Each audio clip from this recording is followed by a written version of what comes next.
Okay,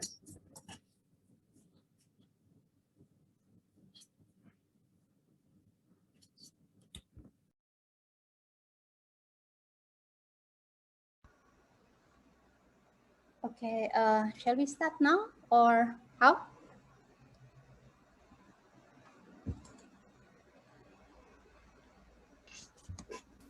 Can, Dr. Jane, if you want to go ahead. Yeah. Yeah, because we are running out of time already, I think. Yeah? Yeah. Yeah, you ready from UCTS? Yes. Yes, We have okay. a sudden cut off internet just now. Yeah, I was just checking. Now please don't cut off, yeah? All right. A very good afternoon to everyone. Welcome once again to the International Conference on Community-Based Service Learning in Borneo 2021.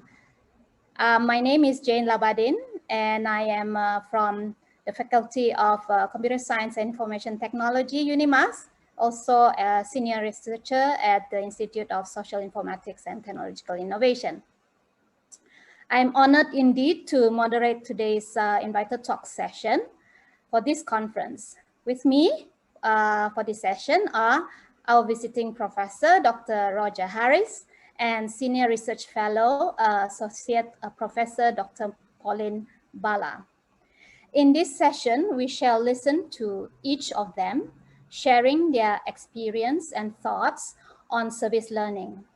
Should you have any questions pertaining to their talks, you may unmute and speak up during our question and answer session, which will be after both presentations. Yeah, we may also, maybe you want to drop your questions as well at the chat box if you have problems with your mic. So, right, without further delay, we have delayed so much already, but let me first introduce the first speaker, Dr. Roger Harris, who will be sharing his 23 years of experience as a service learner. Dr. Harris is currently our visiting professor at the Institute, and he is not a stranger to us, as he was our colleague at UNIMAS, where he instigated the eBarrio project that introduced computers and the internet to the remote and isolated Kelabit community in Sarawak. And we are very proud that the project went on to receive multiple awards and ultimately led to the formation of our institute at UNIMAS. He has since provided independent consultations to Asian governments and development agencies, and he has worked on many projects and research across Asia. Indeed, it is my great honor to welcome Dr. Harris to tell us more of his experience as a service learner. Okay, so we will have the recorded talk, isn't it? Yeah?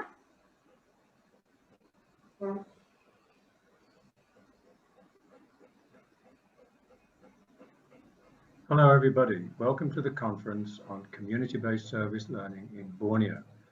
I'd like to thank the organisers for inviting me to speak to you today and to thank you all for taking the time to attend. My name is Roger Harris and I'm a visiting professor at UNIMAS, University Malaysia Sarawak, where I previously worked as a lecturer. My presentation, which only has 6 slides, should last around 20 minutes, after which I understand there will be time for some Q&A.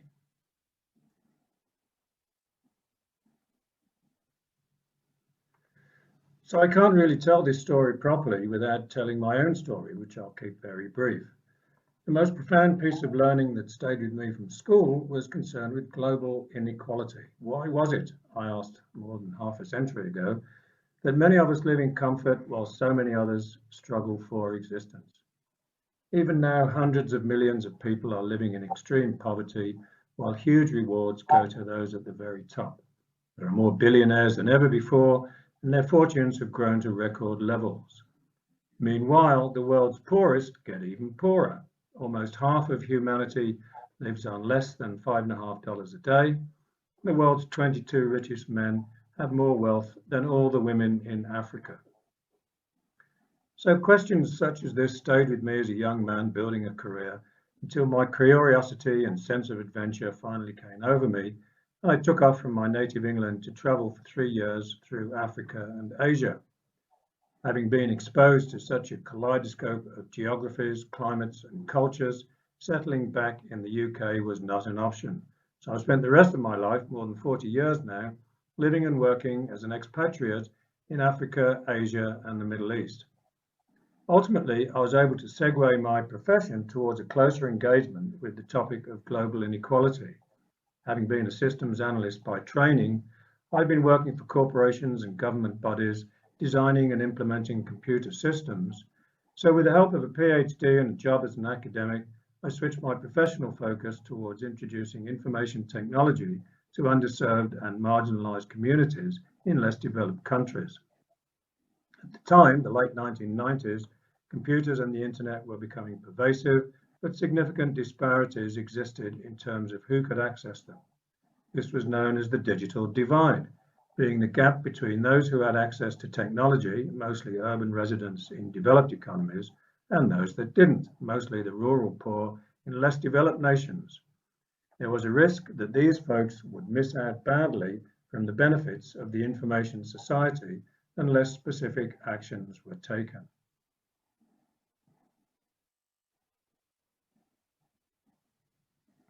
So around about the same time, the United Nations, the World Bank, various other international bodies and governments were getting excited about the potential for the internet to deliver development benefits to poor people by closing the digital divide. Better access to abundant information was regarded as an essential component of poverty reduction efforts. The concept became known as Information and Communication Technologies for Development, or ICT4D.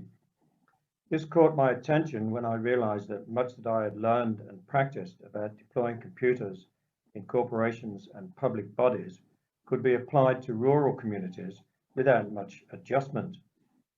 I was greatly inspired by a project in India by the MS Swaminathan Research Foundation, an influential organization working to accelerate the use of modern science for sustainable agricultural and rural development.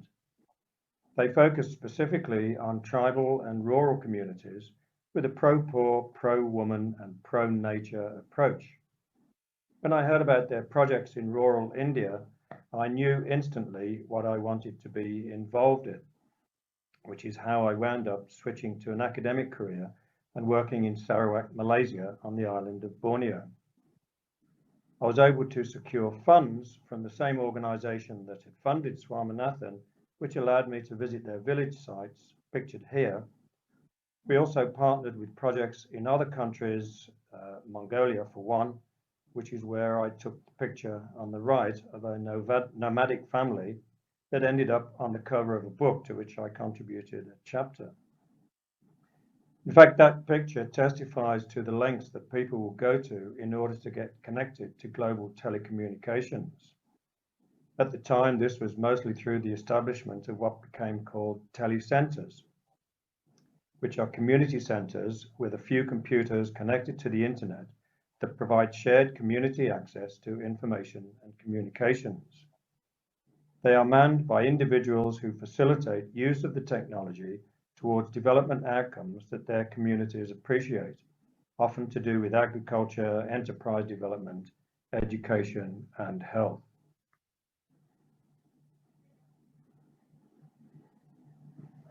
This is how I came to Barrio in Sarawak in East Malaysia on the island of Borneo, with the intention of setting up a telecentre and helping the community use it to implement development initiatives of their choosing.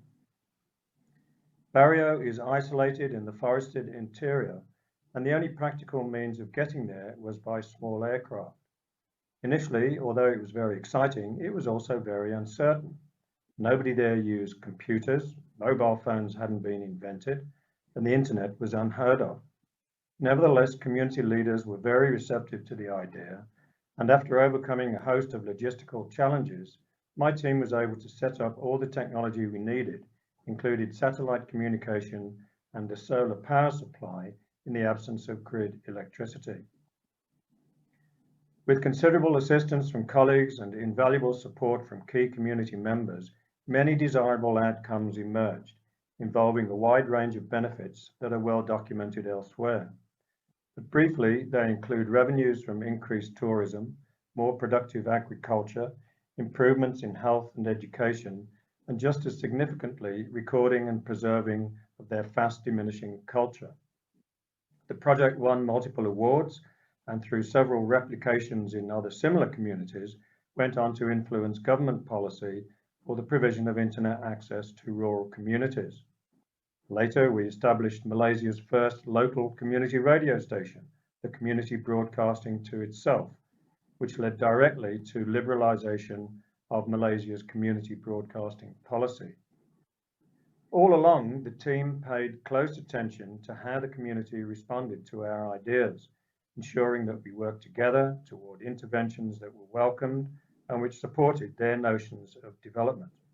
This was a major learning experience because it became very evident that what the government considered as development did not always coincide with what the community thought of it. In fact, this happens to be true for indigenous communities worldwide, but more of that later. Once the project was firmly established, I returned with my family to my home in Hong Kong and began a 12-year career as a consultant with the major global aid agencies and several governments, setting up similar initiatives in 15 countries across Asia. Often this involved work with underserved and marginalized ethnic minorities in rural localities. All the time, I revisited Barrio regularly to support the work there.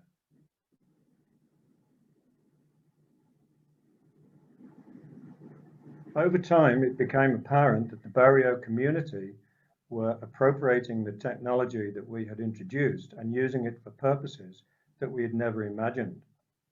Firstly, it became an important tool for recording and preserving their culture. The people of Barrio belong to the Kelabit ethnic group, one of Malaysia's smallest, but with a specific and vibrant culture that they are anxious to retain. Second, community members use their connectivity to promote other initiatives for sustaining their livelihoods and social networks.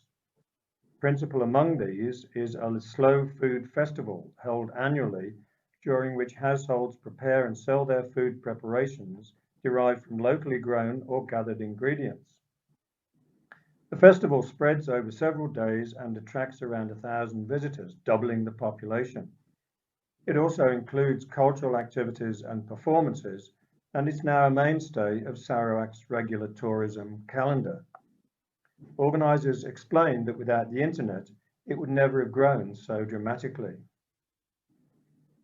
Seeing these developments, we came to realise that the people of Barrio, and indeed the rest of the Highlands, have something to teach the rest of us about local community development and how technology can be used in its support. So we hatched the idea of the eBarrio Knowledge Fair, which began in 2007 and is held every other year since. It has since expanded to other communities and has grown into the eBorneo Knowledge Fair. It's held in a village in the Highlands, and it consists of a series of workshops where the residents describe their lifestyles and the problems that they face in maintaining them. Attendees include researchers, officials, development professionals, and NGO representatives. They receive an immersive experience in Indigenous life, and together we propose opportunities for deploying technology beneficially and for topics for further research that will generate knowledge to be put to good use as the residents see it. It's definitely not your normal academic conference, but it has grown over the years, so we wrote a book about it, which is available online. Overall, the Knowledge Fair is a rare and valuable learning opportunity to help outsiders understand the perspectives of the Indigenous people, their views on development and the environment, and the relationship between both and technology.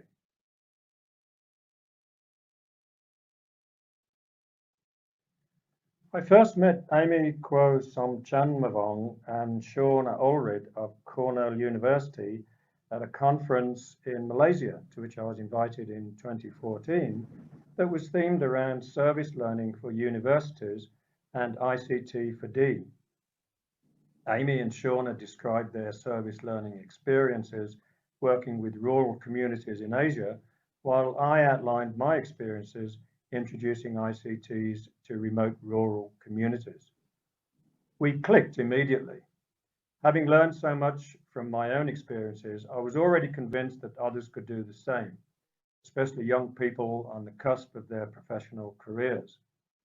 The encounter with Amy and Shauna resulted eventually with the first cohort of Cornell and UNIMAS students arriving in the remote and isolated Sarawak community of Long Lamai in January 2016, accompanied by them and myself. I repeated the experience with a subsequent group in 2020. This program, according to Cornell's website, fosters cross-cultural learning while building skills in community-based research, building on ICTs for rural and Indigenous sustainable development. It actually does a lot more than that. The feedback that I've received from the participating students suggests that it engenders a life-changing outlook on the world that they will carry forward as tomorrow's leaders into whatever occupations they adopt.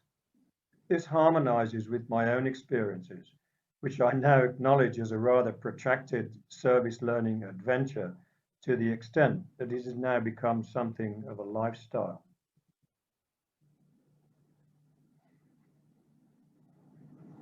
One of the most significant learning outcomes from all our engagement with these communities in Borneo is that Indigenous, local and traditional knowledge systems and practices, including Indigenous peoples' holistic views of community and environment, are a major resource for adapting to climate change.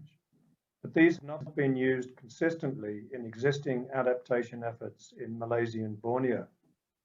The same is true for numerous Indigenous communities around the world, those that reside in the areas that are most susceptible to climate change, like the rainforests, the Arctic, low-lying islands and coastal areas, and mountain glacial regions. There is a growing realization that Indigenous peoples have been the stewards of these regions for countless generations and are the best equipped to maintain the biodiversity that they hold. Their traditional knowledge of the environment also has much to offer to modern science in understanding both the impacts of climate change as well as the means of adapting to them. As the world begins to appreciate the imperative for sustainable development embodied in the Sustainable Development Goals, we would all do well to reflect on these lessons. My years as an inadvertent service learner in Borneo have taught me much that orthodox development often damages Indigenous societies by destroying their lifestyles, stripping their environment, denigrating their cultures, and coercing them to assimilate into the dominant society. I also understand now what we can learn from underserved and marginalized people about the value of community, of working together and supporting each other towards common goals, but also respect for the environment, which is elevated to a near spiritual dimension amongst the people that I have worked with.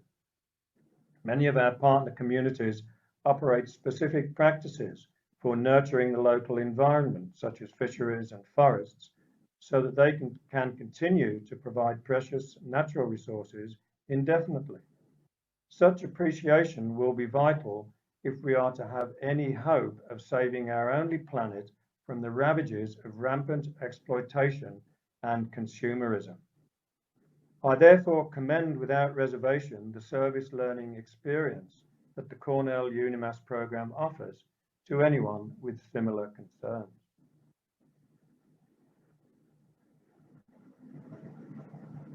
Thank you for your attention. I'm happy to take any questions, and I'm also contactable at the links on the screen. Thank you. Wow, thank you so much, Dr. Raja Harris, for the talk. Indeed, it is a very insightful talk. But we'll wait for question and answer, yeah, after Pauline's talk. Yeah, don't fret, everyone. Roger is here. He's here with us. We just had his talk pre-recorded, just in case the line may not be good at all, all the way from Hong Kong, but he's here, yeah? So, but like I said just now, we'll keep your question, please, and put it up in the chat if you want right now. Let us now invite Associate Professor Dr. Pauline Bala. Pauline Bala has University of Malaya, Cornell University, and University of Cambridge as her alma mater. She is now the Director of Institute of Borneo Studies, and with over 15 years of experience in teaching and research, she has developed an interest in society technology relationships and development technology relationships, which stems mainly from her roles as one of the pioneers of the world-renowned eBarrio. So now you may have already connected the dots between the two speakers, yeah?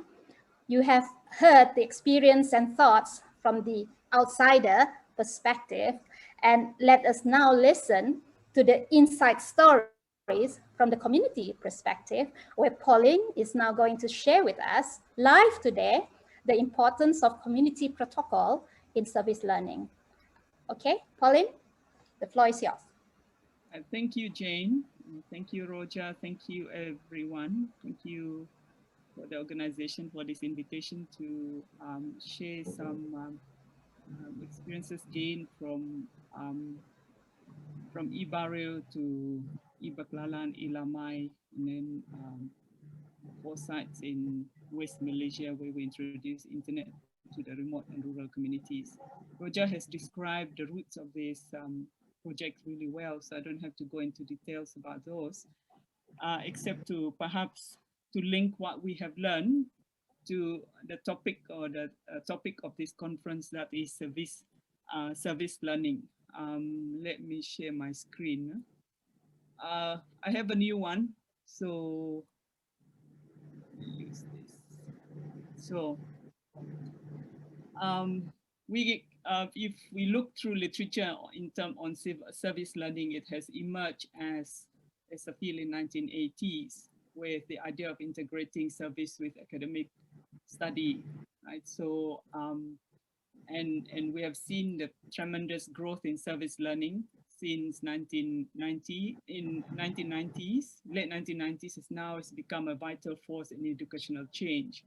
If you look at the literature now, how service learning is changing, and some suggest is to be the way forward to learn for in the future. But of course, there is some question about, okay, what differentiates service learning from community service? But here it is an opportunity for students to come and learn through providing service. And that is also because of the changing nature of universities, especially with the coming of neoliberal ideas that require a move to assess the role of universities in society, to get universities to do what they call universities to be service-centered, so that service in itself becomes a vehicle for learning for students, right? So we have seen that, and if we look at UNIMAS, and it was set up along that line, around that time when those debates were coming at the forefront, requiring us to look at the role of university not merely as an elite place, as an ivory tower where we produce knowledge without linking it with the social context, or with the communities or societies that we are engaging with, right? So that is basically the aim of this article or this presentation, looking at when we did our work, we realized that communities have protocols, and I know and our awareness about protocols is actually aligned to movement also across in other parts of the world. In Africa, that people are also quite concerned about, especially after the Nagoya Protocol, that when we collaborate with communities, when we do service learning among communities, or when we go in and work with communities as described by by Dr. Roja earlier, that there are protocols already existed amongst and within these communities that we need to be very alert about. So that is basically the aim of this presentation. For us in UNIMAS, there are wider contexts that define why we engage with, why we did the way Barrio was. It was because if you look at the design of UNIMAS, the mission and vision is quite clear that contemporary issues have shaped its research agenda. And then also the aim is basically for the university to engage with issues among the local communities. In fact, there is this idea that the relevance of the university depend very much on whether it is recognized by the community. So this is basically the vision to be a scholarly institution of preference by students and academic staff. And the mission is basically through strategic and innovative application of knowledge to enhance the quality of the nation's culture and the prosperity of its people. So actually that is basically, if you study closely the other vision and mission of universities before UNIMAS, it doesn't give this line there that to use knowledge for the society at large, right? So in first, an application of applied research to national wealth creation or to make knowledge generated at the university relevant to the country's development. In other words, the significance of applied research under government auspices. So actually that makes UNIMAS quite different in the things that we are doing. So it was not merely because of a dream of few of us that we need to want to do this.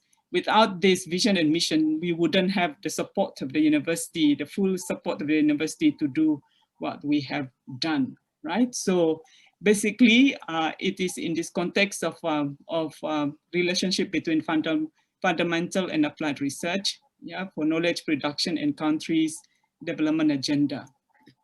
Right, so UNIMAS is basically the time if you look at, how we have knowledge production both for academic purposes and for the country's development agenda. We can see that one really famous and actually one of the most respected social scientists in Malaysia, Koraman Embong, he's based in UKM. Right, so to look at how social sciences and humanities in the generation of knowledge. And actually for me, he outlined the things that I've been involved. I'm a social scientist and anthropologist, but working with people like Roja and Nara and Jane, and they're completely in different field. To engage with them as technologists and hard scientists, quite different from if I worked with people from the humanities and social sciences. But at the end of the day, it's about knowledge production. How do we produce knowledge cross-disciplinary, interdisciplinary for the country's development agenda, right? So with that, the emphasis is on action research, action knowledge, knowledge in action, scholarly activism, applied research, social research. Yeah, so this is basically what we were doing, making our knowledge work. Providing social critique is not enough, right? So supporting in engineering change, supporting an engineering change as integral part of research process. So this is basically the wider context that we dealt with, and the emergence of digital divide, especially when especially with the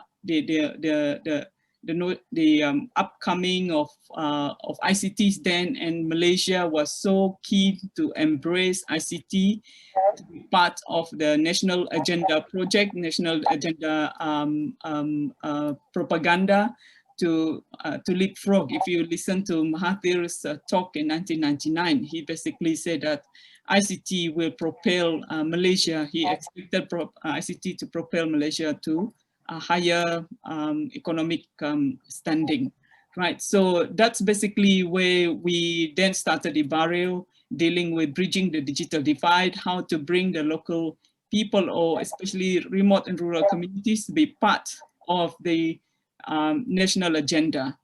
Now, then as described by Roger, we were looking at what is the most relevant methodology, how to ensure that in order to ensure technologies function well and bring benefits to the local communities. These communities have had many different technologies has been implemented in their villages, but some failed to work, including in Barrio, with mini hydro was put up with a 13.8 million ringgit, but failed to work. Well, it did work. It lighted the villages for 45 minutes, and after that, it's gone. So it was actually 6 months after that failed project that this whole idea of Ibarrio was mooted. And when we presented it to the leaders in Barrio, they were excited, but they have certain reservation because they've just witnessed a failed project. So I remember, and in fact for me, I wasn't really keen for the internet to get to Barrio that time, but it was when we presented the idea to the Council of Elders. The Council of Elders basically turned to me and said, look, if this is possible, then you bring it, you are responsible. If it takes you 10 years for UNIMAS to bring it, just make sure that it arrives.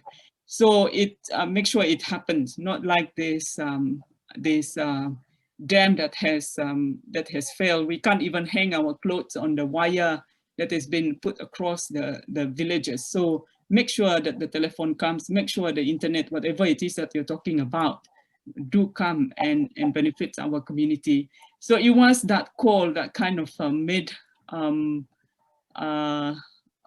it's a big responsibility for me being from Barrio and also being part of the university. So that's part of the reason actually why I was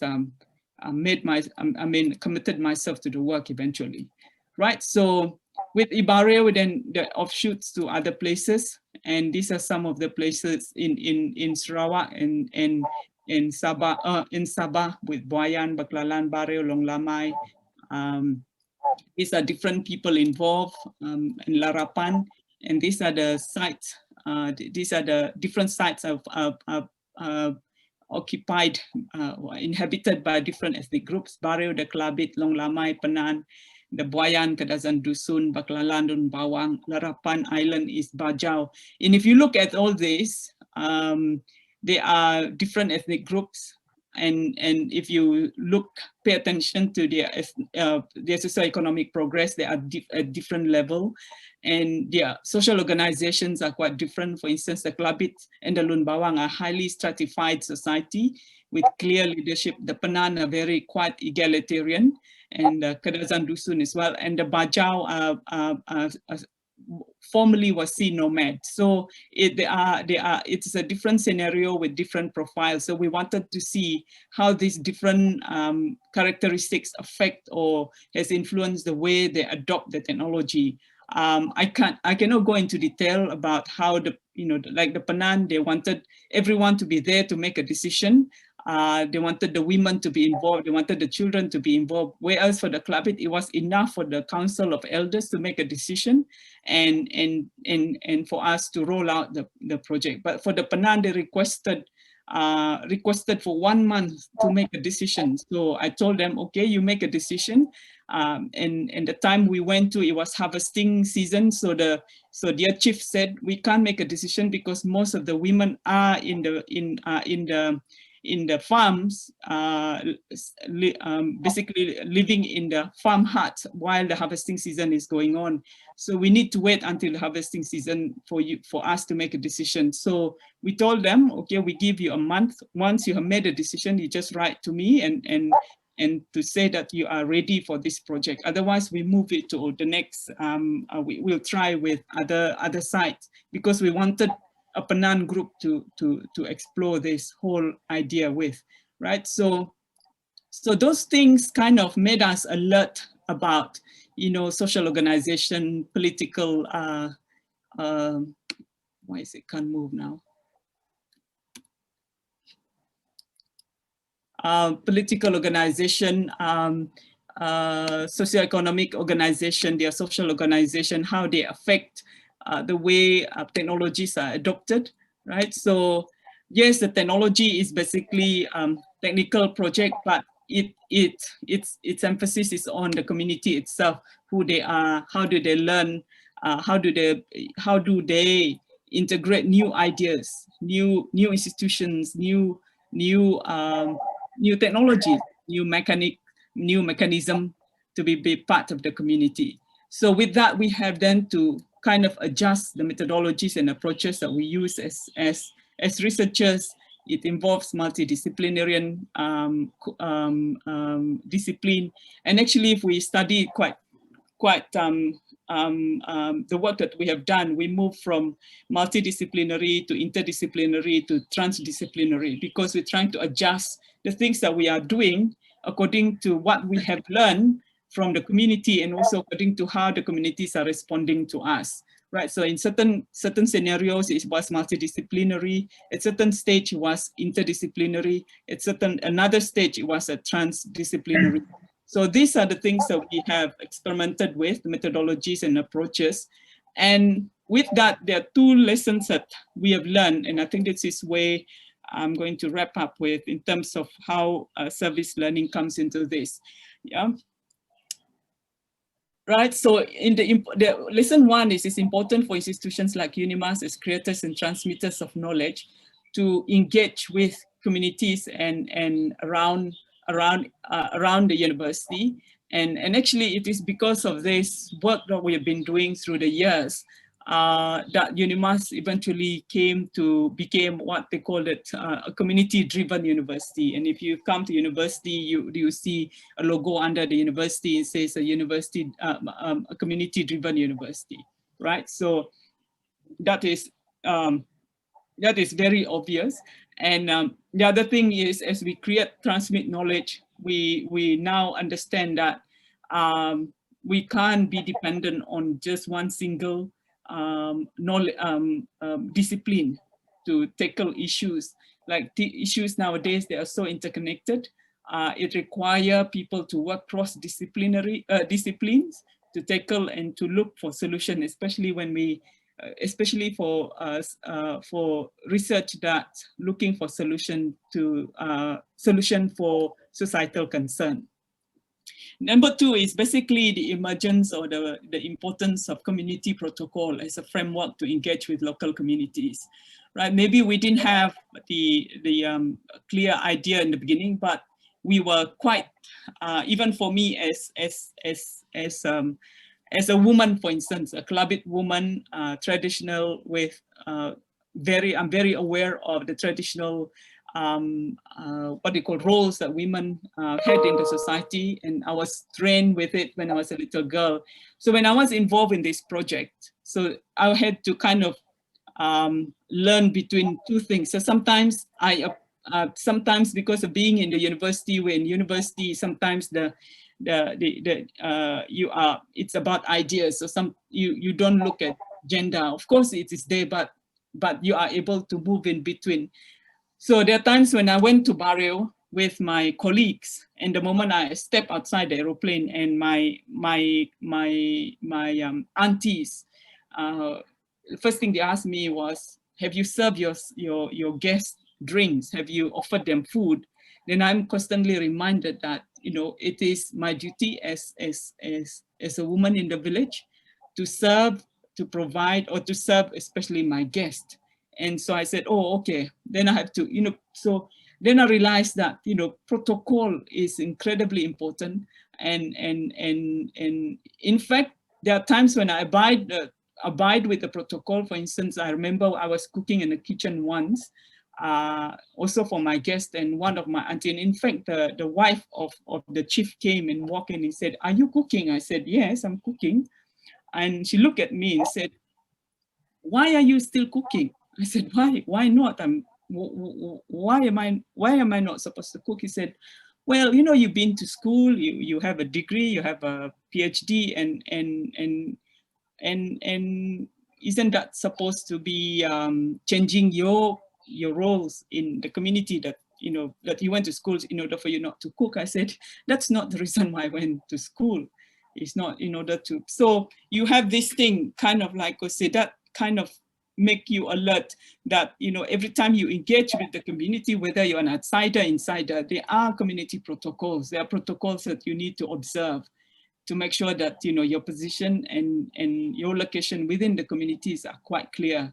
And I know for my colleagues from UNIMAS, the moment, the way things work in Barrio, the moment they know a person is from UNIMAS, they are immediately accepted because they know who this person is linked with. Even though I may not know the person, but they know this person has linked with Pauline in UNIMAS. So therefore their position is quite different in the landscape, in the social landscape, in the physical landscape. So they know who is responsible for that person within the context they are engaging with. So those things are, those are unwritten protocol. They are not laws. They are not legally binding, but they are very important for the communities. It makes, they know, in fact, it affects the way they relate with you. Even the data they probably provide for you also depend on that. Yeah, so these are some of the, so it is with that, we kind of,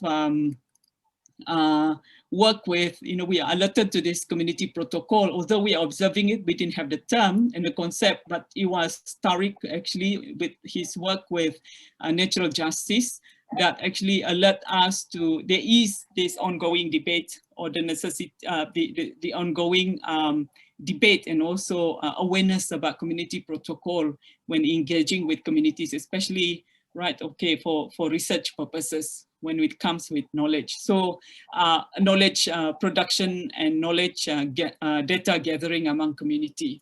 So actually with that, and one of the things that, the thing with the community protocol is, it reminds me about the work of Matthias Sen, an economist and ethicist based in Cambridge, that he talks about placing people as main actors at the center stage. The process of development can empower them to participate in the decisions that shape their lives. Yeah, so we see local residents or local people as agents of their own life, of their own future, that they are not merely recipients or victims of development. And his reading their work kind of remind me of my own, of the Klabit themselves, that when we set up the first school in Barrio in 1947, it wasn't with the government money, but it was mainly the first 2 schools in Barrio was built up by the communities. And in fact, the students themselves build up their schools, build their desks and so on and so forth when the school was built. So it was never with funding from the government. I remember when I was in primary school, that we used to go and carry planks to make tables for our class. And we were quite young then, maybe 10 years old or 11 years old. We used to walk 2-3 hours just to get the planks and carry them on our back to the school to build, in order to build the school.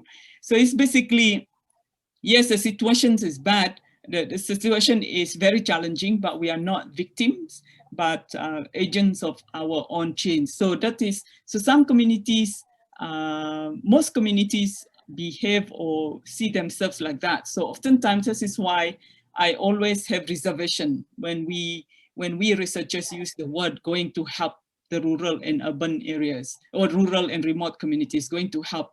Because when you help someone, the notion of help itself means that person is weak, therefore they need help, right? So always, oftentimes, we have to think about, when we use the word help, are you saying that you are superior than them, that you need to help them because they are weak, because they're in position of weakness? Or are you coming along them as partners, yeah, as partners to work with them, right? So these are things that that we need to be in the work that I've been doing or engaging with this work. These are the things that become important I find become important to be considered. That is why, even though I work with my own my own people in Barrio, I never said I'm coming to help you when I'm in Barrio. It is basically I tell them I'm coming here, I'm here to partner with you because you have certain knowledge that I don't have, and we need to know, we need to partner, right? So there is although I'm part of the community, but I also have access to a knowledge system that they don't have access. And they still maintain certain knowledge in the community that perhaps that I need to relearn from them. So there is a diverse knowledge system that we have to deal with, right? So this is basically what it is. Basically, community protocol, the more I think about it, is what we call among many communities in Malaysia or in Borneo, for instance, unique protocols, procedures, rules, and regulations that regulate our interactions within and between communities and with the territories and areas upon which we depend. So among us, we have what we call the adat. The adat, some people call the adat, some call it adat. It is basically this whole protocol that organize our interactions with each other, with the people, with the members of the communities, with people outside the communities, and also our interaction with the environment, with the land, with the sea, with the trees, with the plant, and with the animals. So we have that adab among the orang asli, they call it adab, right? So adab peradaban. The word adab means civilization, the civilities, and how you the culturally appropriate manner in amongst the community. How do they participate, how do they work together, and also to include, when they include people being part of the community, there are certain adat. They may not come and meet you at the entrance of their village and say these are the things you need to do, but there are adat that is accepted. For the Kelabit, for instance, the moment a Kelabit say, when a person is accepted in the Kelabit community, the line that they use is basically that they will say, oh, that person is just like us. When they say, when you hear a Kelabit saying that, and you know that that person carry values that we've carried, that we appreciate, like friendliness, hospitality, generosity, kindness, right? So when we say, oh, that person is just kayut lun tawi talaina, when we say, oh, that man is just like us, yeah, regardless of where he comes from, he's just like us, the way he behaves, the value that he holds, right? So those are the things that they measure you in terms of whether your manner is culturally appropriate. So, and these things are incredibly important. So these are the things, with that thing, consciousness in our mind, we become more and more concerned about it through our project with Tipwa. So by the time we get to the Orang Asli, it is something that we raised up with them. And then they were the one who told us, yes, we have all these protocols, and this is what we call adab. And I said, wow, that's very similar to what the Kelabit call adab, right? So those are community protocol. They may not be, they're not written as laws or ordinance. It's the same thing. Like if you visited Roger's home country, England, you go and you try to take the train will, there's a voice and say, mind your step, mind your step, mind your step. Just a reminder how you behave in the environment that you are in. Yeah, that you need to mind your step. If you didn't mind your step, it doesn't mean the police will come and catch you, put in your prison. But there are consequences to the things that you didn't mind in the situation that they are in. And in fact, if you go to the pub in England, there are certain things that, in fact, they have their own protocols in the pub. When someone put their elbow on the bar, and you don't just cut the queue in England. Yeah, it's considered inappropriate. It's considered almost unthinkable if you cut a queue in the UK. So they have protocols. So these things, you need to be alert about it when we come to the communities. So these are the things that drove us to, this is before we went to the Orang Asli. So we had a workshop to trying to develop our own behavior going to the Orang Asli, right? So what should we do, and so on and so forth. You can see Gary there, yeah, and Gary was very much involved in all this, and trying to think about, to get them to tell us about their history and how we can develop a community protocol so that they can tell us what to do when we go and what are we not supposed to do when we go, right? So we came up with a workshop in Baclalan, building on Mbaril, and then we developed a community protocol. So they told us things like, this is in Bahasa Malaysia, things like dressing protocol, right? They say here, they put here, I said, dressing protocol, so women are not allowed to come in shorts, right?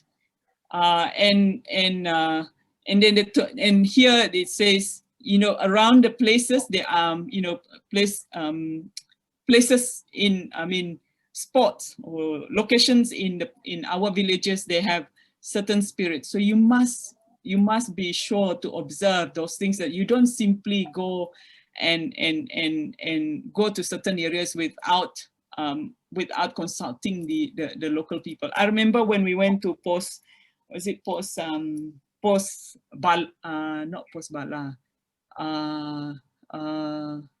Sindrut. I remember we went to a river and it was so beautiful. The water was so clean and so inviting, and it was in the hill.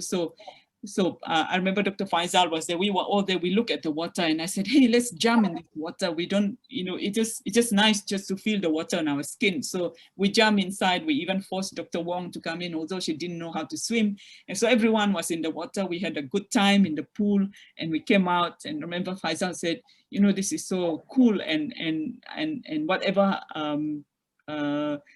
We were also wet and coming out. He said, whatever this one we saw in this, keep it. This is just us in our research and so on and so forth. So we walk, and when we got to the house where we were staying, our host, and he looked at me, he said, "Where have they all been?" I said, "Well, we went to swim. It was so nice. The pool was so cool and so lovely." And he said, "Next time you do those kind of things, Dr. Pauline, you must ask me. You know that place." So he went on explaining the significance of the place, the spiritual significance of the place, that you can't simply go there. And so there are things that you basically, he was saying, there are things that you're not to do, like going out in the night. There are things you shouldn't be doing. And of course, you know, there are wild tigers and so on and so forth. So those things you need to observe. And the other thing that they really highlighted to us is we must know their agricultural cycle throughout the year, right? Because when it is they're supposed to be clearing the field, when it is supposed, when they are harvesting, when it is sowing time, and all those. So for them, there are certain stages here. This is their yearly activity in post-GOB. And one is, you know, clearing, and then after that is basically, after you clear the land, you burn the land, and after that you plant the paddy, and then plant the getah and the vegetables and so on and so forth. So they told us, don't come when it is during time to when we are sowing. That is not the right time to come. So please don't come. So there is no visit during August and September, right? And October, they say it's okay to come, right? But then they when you come, there are issues that you have to deal with. Yeah, I'm coming to an end to it. All right. Okay. Right? So these are the things that we did. So this is their activity, their daily activities, what they do daily, and you know, eating protocols, how you interact with each other, right? So if there are issues emerge, what are the solutions? How do you solve it? So basically, this is what we did in order to map, understand their community protocol, and so that we can conduct and carry ourselves well in the communities. So actually, at the end of the day, what I've learned is by observing the protocol itself actually lead to the purpose of the project, because development according to Amartya Sen is basically about dignity. It is by respecting the protocol of the communities itself that is already good enough to bring a development. That is to restore the dignity of the people and affirm their dignity as a people. Thank you very much. Thank you, Pauline, for your insightful talk. Thank you so much. Yeah, so I hope we do have some time for question and answer. Let me get the ball rolling for a question. I do want to listen to Roger for a while because he hasn't spoken yet. So Roger, are you there? Yeah. Yes, I am. Yeah. All right. All right. Yeah. Yeah. So yeah. Evident from your vast experience with communities, and I'm trying to just engage with what Pauline was mentioning just now. Would you? How was your experience in other communities apart from Kelabit and those in Borneo? Other communities that you have worked with trying to engage with them? Do you like? Was there any challenge in knowing community protocol on their setting? Yeah. Okay, well, picking up on the point that Pauline was making, really to emphasize the point about engaging closely with community ideals, community values, and that initially was the major learning experience to come out of the eBarrio project. So when I tried to carry this forward into similar projects across other countries in Asia, it was always a challenge because these projects were always seen as technology projects doing development. Whereas I think Pauline would agree, our approach was we were a development project using technology. So the emphasis from my point of view, and I think from Pauline's point of view, was always on finding development opportunities that communities would aspire to and which they would welcome, which we could then implement using technology. Now, at the time when governments and aid agencies like the UN and the World Bank were focusing very heavily on closing the digital divide, the emphasis was always on providing the technology first. And the methods of using technology for locally welcome development were always subsumed, and in very many cases led to major disappointments.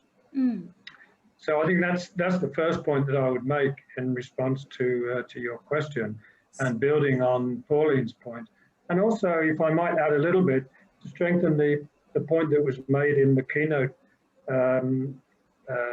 discussion lecture earlier about the decolonization of knowledge, because as important as it is for projects of this nature, and even for the Pusat internet centers that were also being mentioned, in using technology to stimulate local development, there is also a global dimension, which for me is the second major lesson coming out of our work in Borneo, and which I tried with some difficulty to put across in the rest of Asia.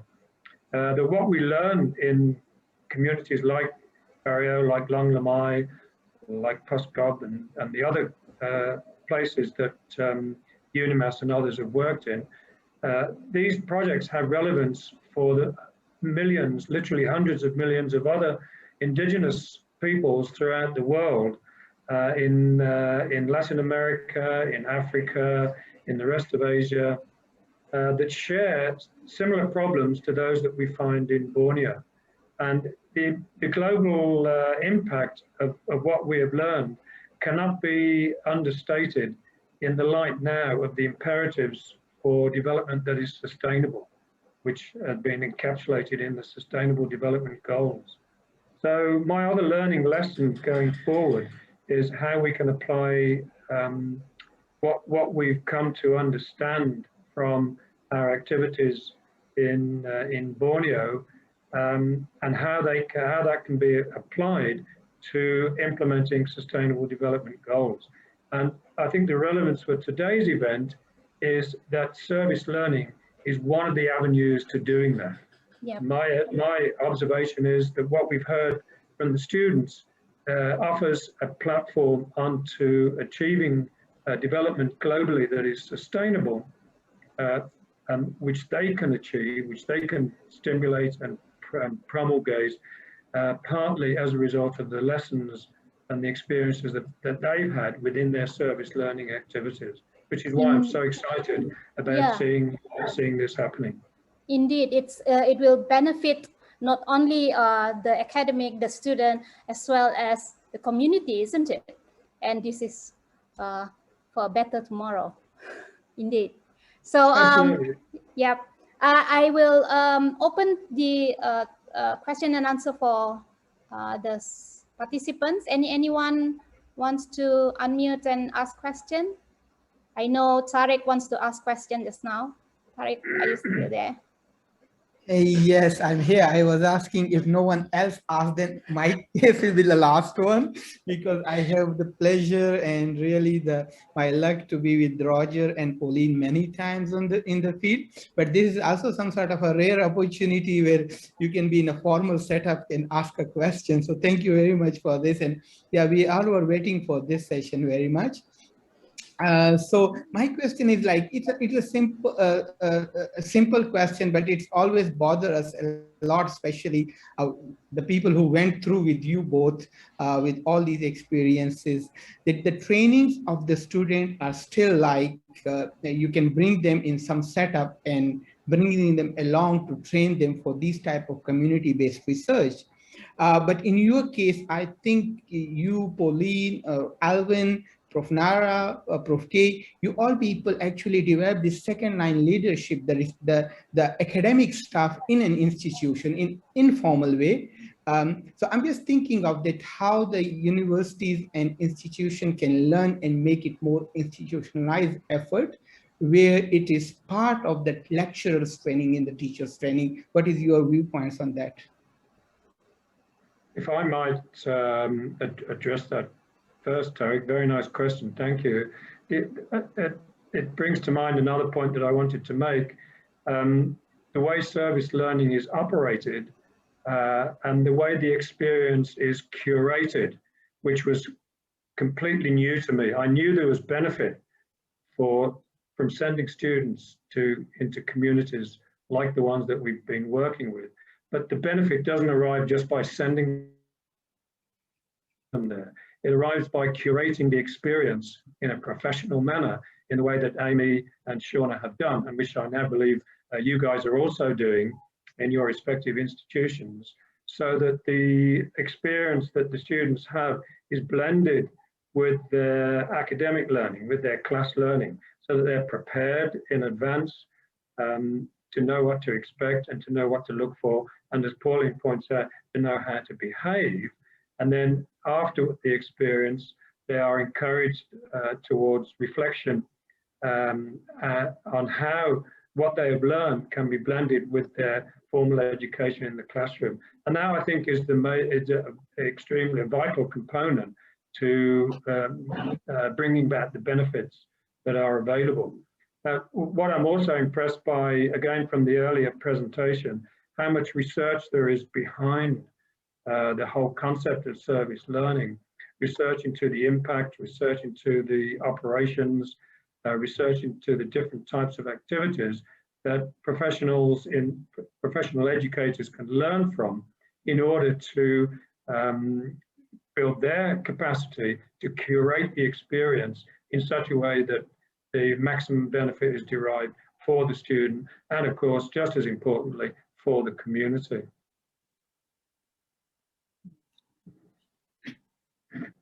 And I think same question goes to Pauline. Right, Tariq? Yeah, thank you, Tariq. That's a very, very relevant and important question, because it is something that I have myself have thought about. And actually, if you look at the IBARE one of the things we were thinking was basically, it's not just about research, publication, and also transmitting the knowledge in through our teaching. So perhaps what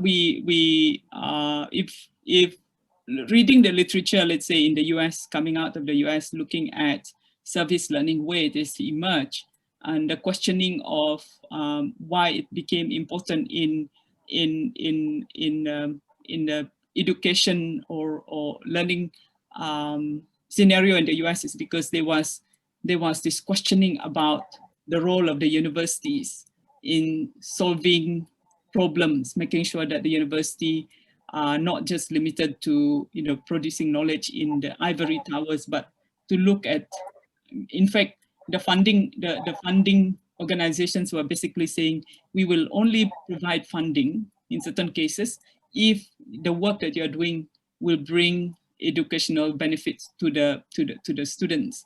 So I guess those kind of consciousness or awareness of those things were not here in Malaysia then when we set up e-Barrio, but it is something that actually we talk about. So that is why there were times when we brought students to Barrio, but not in the systematic manner that perhaps what Cornell is doing in Long Lamai and the experience that we see there. And I think and also to see UNIMAS, the position of the university at that time, trying to think and how to figuring out how this thing should be done. So yes, it is important. It is good to consider for which I think the university is currently doing, and it should be popularized in Malaysia really, because especially in the current situation where it's just not enough to sit in the class and listen, but also to learn through service. And so I told my students nowadays, the world is looking for problem solvers rather than, so but how do you solve problem if you don't engage with the communities outside the university? Yeah. Yeah, just Right. just want to extend on what Tariq was mentioning just now. I think if I get this correct, Tariq, so you are mentioning about how about those lecturers, isn't it? Those lecturers who are going to deal with the students and the community. I mean, because like for us, we are from the computer science. We are not from social scientists. So we may not know community engagement, community protocol, or how to bring ourselves to the community. So how do we, what do you think as an academic yourself? I mean, how do we want to institutionalize this? I mean, how do we want to, do we put that as part of, I don't know, module 0 kind of thing? I don't know. So what do you think, Pauline? Can I respond to that? And actually, it's a very good question because to be honest with you, I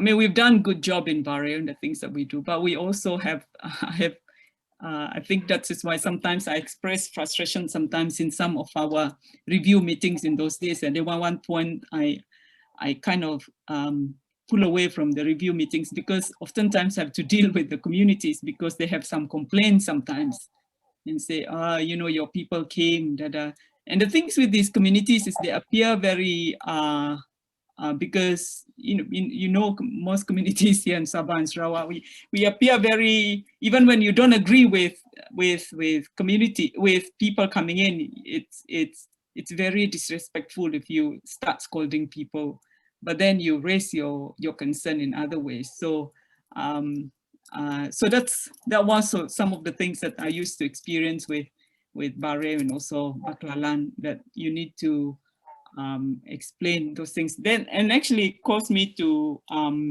think about, perhaps it's not so much just the student, the lecturers themselves need to go through proper training, what it is to do community engagement. Yeah. How to do it, protocol. Yeah. What is it, Roger? Well, another aspect is not to ignore the resources that exist within the community themselves. tried to promote the idea of community scholars to identify people who have influence. It may not be formal influence, or indirect, maybe indirect or informal influence.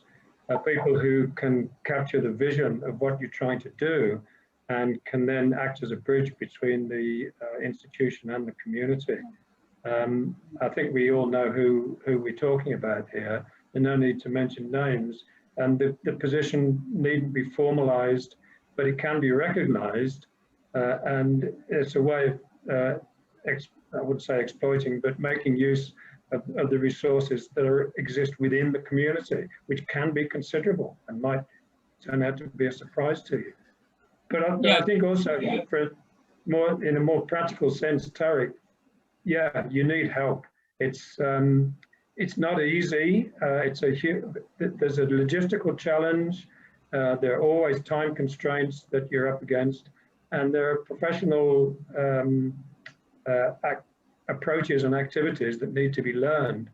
And I think for an institution that's embarking on major service learning activities, they need professionals dedicated to the role to assist the lecturers to implement their programs, especially because solutions are always location specific. You know, as we've said, technology, what works in one village won't necessarily work in the next village, but there are some general principles to follow. But however, applying them at a particular location would need local expertise and local knowledge, which individual lecturers, understandably, just probably wouldn't have. Yeah. I mean, I guess that's why my title is, it's about diverse knowledge systems. A lot of times we think that rural areas is just a place where it is, what they call it, terra, I don't remember, I can't get the Latin name. It's just an empty place to go to either to enjoy or learn something, and so on and so forth. But we forget they have a knowledge system. Now when we went to school to attend this knowledge, that whatever we have now is in the form of PhD, masters, or degree. There are protocol that you need to go through. Yeah, you need to learn. You need to get through. You just didn't simply go to get your PhD without going certain protocol, going through certain training. So it's the same thing with these communities. If we think about them, like Adat to me is a knowledge system, right? So if you want to access certain knowledge in the communities, there are certain things that you just need to observe. Yep. You don't just treat them like, we're just going to come in because they are indigenous communities, they are remote. But if you think about these guys have certain knowledge that perhaps the way they know the world is quite different from the way how we know the world as scientists, as scientific communities.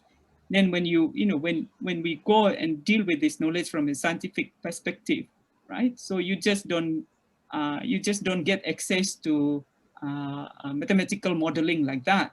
You need to go certain training. So it's the same thing when we deal with indigenous knowledge, right? So there are things that we need to observe. The criteria might be different. For instance, for the club, the criteria is quite simple: be friendly, be respectful, be generous. Once they say that person is just like us, meaning you are already being part of the community, that they can tell you and be open to you about the things that they have, the knowledge that they have. So those are the things that we need to train people. And I can see the some of the situations in UNIMAS that we have come across that actually made me think, actually, yeah, we've been, like Roger and Roger and our team, we've been talking about needs analysis when you do research. And then now I'm thinking, this, certain group are using a needs analysis that we're promoting, but at the end of the day, it doesn't work the way it was supposed to work because there's no proper training. Yeah. So, okay. Yeah, so that's basically, yeah. Thank you. Thanks. Do we still have time, Tariq? I'm not too sure about the time. So, and I do not know whether we have any more questions from the floor. No? So Tarek, do we have more time or should we end here? I think we will end here because All right. Gary is already messaging. I see. Okay, because I didn't get that message. Right. So I wish to thank both our speakers, Dr. Roger Harris and also Dr. Pauline Bala. Thank you so much for being with us here today and sharing your thoughts and your knowledge with us and your experience. And perhaps of course, we would like to engage with you again and to make sure that our service learning programs in UNIMAS as well as UCTS, and I'm sure in Cornell as well, will be better. Yeah, we'll get better, and then all the teachers, I mean the supervisors as well as the students will benefit from the experience that they will gain from the community. Right. So I'll pass the session now to the to Tarek, I guess.